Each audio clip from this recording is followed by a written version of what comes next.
Alright, welcome back everybody. Turn 49 of Roots, Bloody Roots. I apologize for the static. I'm recording this with my laptop because I am up north for the weekend. So it's going to be a little bit of a different sound experience, but let's see what we can do. Alright, first things first. Research conjuration. Found a magic site. Let's go ahead and take a look at that. Some extra air gems and supply points don't matter, but I'm happy for the air gems for sure. Battle in Old Land. So this was Ariu attacking me in some Abyssian land. Let's get the grid. Yeah, I like the grid. So they're just beating up on my PD. This is frustrating because, there's no reason for them to be attacking this province. But regardless, they've got a little hit squad here that's going to be tough enough to take care of my PD. Although not as many dudes as you might have expected. Like if I had bumped up 10 PD or so, then I would have taken this squad out probably. Hoping to see some cool magic, but no such luck. That's okay. So that's this province over here. Then in Troll Peaks, so this was Cetis attacking Ariu. On the Cetisian side, they've got these sparse formations of a bunch of zombies. Some Cetisian elites. And some of these sacred snakes. Oh, that's pretty cool. Shadow Seer. This guy's got a bunch of astral. So basically just some random crap. I'm not seeing anything super powerful here on its own. And then on the Ariu side, they've got a bunch of winter wolves and some glamored elves, as well as PD. Alright. Well, some of Ariu's guys are just routed right away. I don't know what the story is there, because there are commanders on the field, unless they were scripted to retreat. The Winter Wolves can't rout, I guess, because of their morale 50. So they just get hit by soul slays and stuff, with no casualties to Cetis. So the overall outcome there was Ariu lost all of their wolves, but their other dudes ran away. And Troll Peaks, that is over here. So Cetis continues their sweep of Ariu. I don't think it was the wisest move for Ariu to script those guys to retreat because they didn't have nowhere to retreat to. But because that's Cetis, that's Ariu, but I don't know who's here. I just kind of assumed that it was Cetis. Alright. Continuing messages. I picked up this province over here. Then a battle in Hamain. So let's look at that. Here, Ariu's got a bard and some random wolves. And Cetis has nothing. They ran away right away. Huh. Okay. Oh, there was just one zombie. Okay. In Doomna, both Asphodel and Tianqi bounced scouts into it. So this got a nice benefit for me in that I get to see what's in there without having to bounce a scout myself. Not that it really matters because I'm not in a position to threaten it. But they've got the independent throne guardian is this Anakai of the Sky with a crap ton of air gems, some griffins, and some spring hawks. So a whole lot of lightning. And we don't need to actually watch the battle there. I don't think either of this... Oh, Asphodel's scout died. Tianqi's scout died. So, that's right here. It's on the border between Tianqi, Pelagia, and Asphodel. The Ba used to be over here, but they are no more. Obviously, I'm hoping that Asphodel takes it because Tianqi has enough thrones as is. But Tianqi is going to have an easier time taking it. I should walk over here and see what sort of army Tianqi is bringing.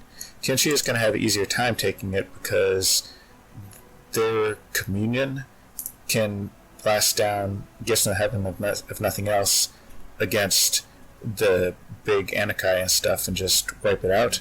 Whereas Asphodel, their undead horde is kind of committed over here, and I don't think that they have another one ready. And that type of defense is a lot harder for one single super combatant to take on because lightning tends to be pretty effective against super combatants, I would say. I mean, that's my personal take on the situation, but Battle in the Black Alps, I think this was just Jotunheim rolling the Ba. Yeah, just some PD, so we don't really... Well, we can see what sort of spells Jotunheim is throwing out. Oh, this is a fort battle that I did not realize at first. So Jotunheim's got their communion going on. It might be a turbo communion, I don't know. Didn't look that closely. Oh, they're actually making a decent number of slave matrices. That's fascinating. Because that's... Like, each slave matrix is another 5 astral gems. These things aren't cheap.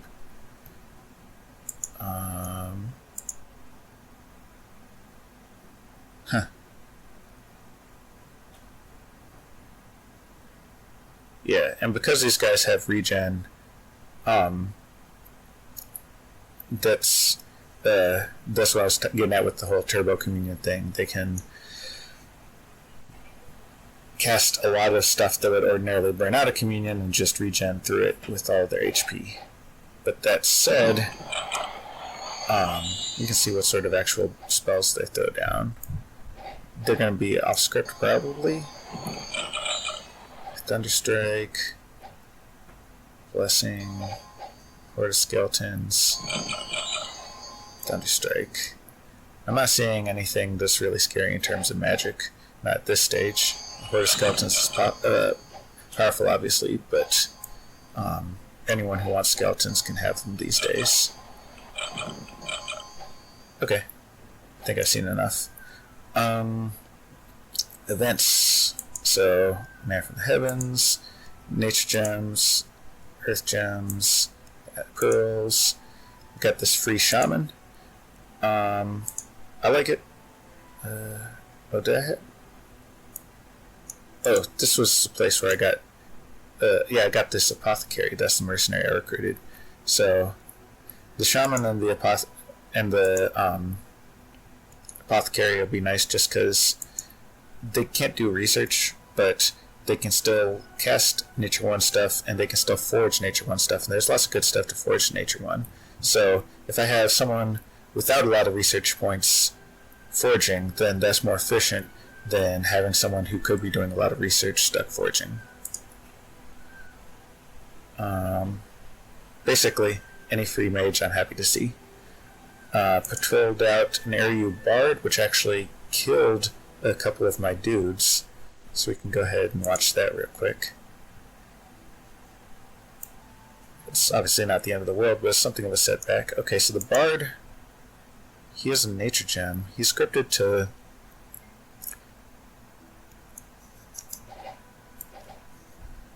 I'm not sure what he was planning on doing with this Bard, but I guess the Swarm messed with a bunch of these guys.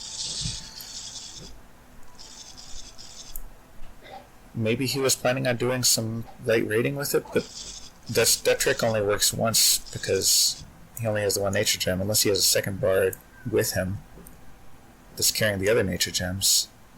Huh. Okay. So, I lost a couple animals, not the end of the world, obviously. And Sneak Enemy was that one. Patrolling over here, and then I showed you that Apothecary.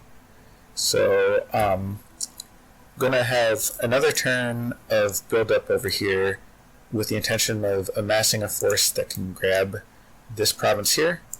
In the meantime, my random dudes out and about will kind of peek and clean up the land that I am entitled to.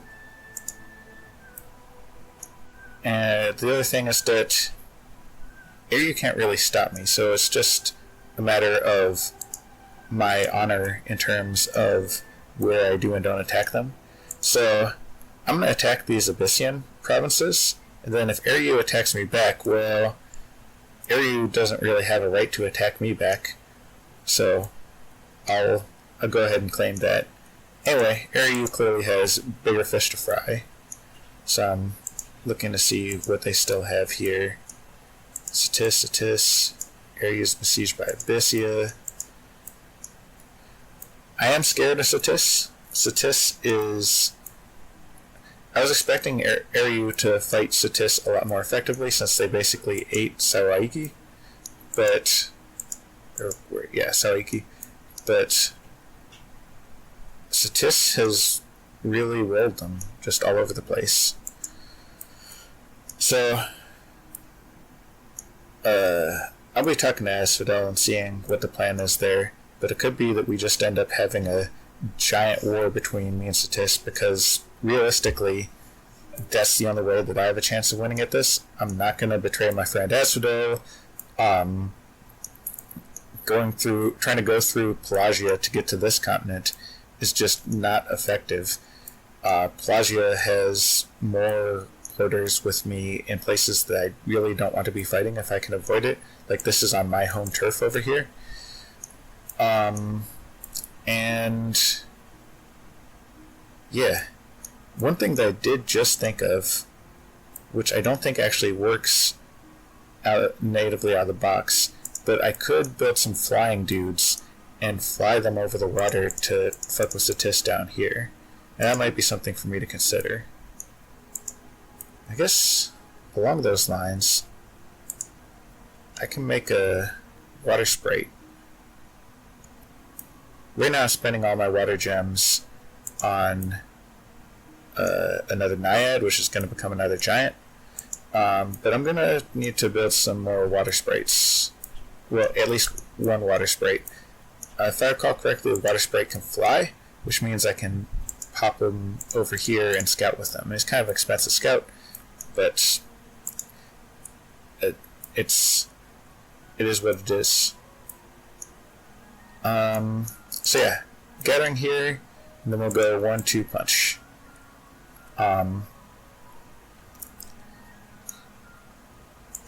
Let's see. You.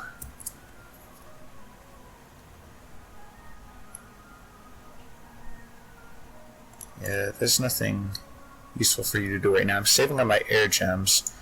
Why am I saving up my air gems? Well, my god here has air 4, blood 4, and at air 5, blood 5, she can make this robe of the Magi, which is +1 to all paths. And that's really powerful. So the plan is, next turn, I'm going to make that. And it's got a horror mark, but you can take it on and off as needed, so I'll just need to make sure that I don't have it sitting with someone who's going to cause trouble. Let's get you over somewhere closer to the front line. That doesn't actually let you fly. I keep forgetting that. That move 9. And this gives Matt move 6. Okay. Now let's go here. This will be fine. Just in general, this guy is a powerful caster, so I want him up close to the front where I can cast powerful spells. I would like to get another of those guys, but I don't have the earth gems for it, so that's going to have to wait. I'm not getting very many earth gems. Alright, just a quick peek at Abyssian lands. This place, I do want to connect it, because that's 5 gems per turn.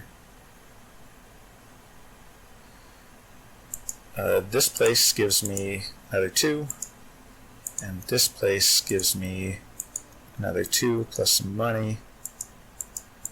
No sites here, although, and there's Labyrinth of Skulls here. There might be more sites that Abyssia just didn't discover. But I've got my site searching crew that can follow behind and check them out, basically.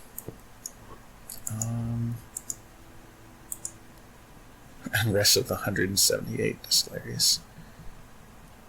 Yeah.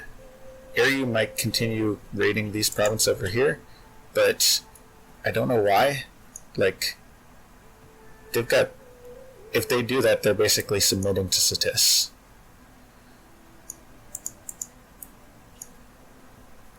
Alright, let's send... Have I scripted Tammy yet? I have to have scripted Tammy. Yeah, so let's go ahead and send her over here. Let's have this guy continue patrolling and maybe he'll get lucky. This guy doesn't have anything useful to do right now. This guy will patrol. We're recruiting. Wait, why am I recruiting a Pavoska? Yeah, I can't make Pavoska good yet. So maybe a priest? Yeah, let's do a priest. Priest is so expensive. Yeah, I'll do a priest. Final answer. I could summon up some more snakes, and I think I will. Just because they continue to be solid siege chaff that I don't have to pay for.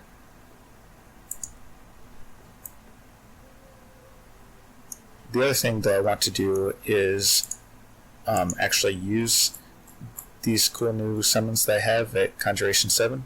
So I can summon this guy. I don't think that there's anyone else who has that spell can compete with me.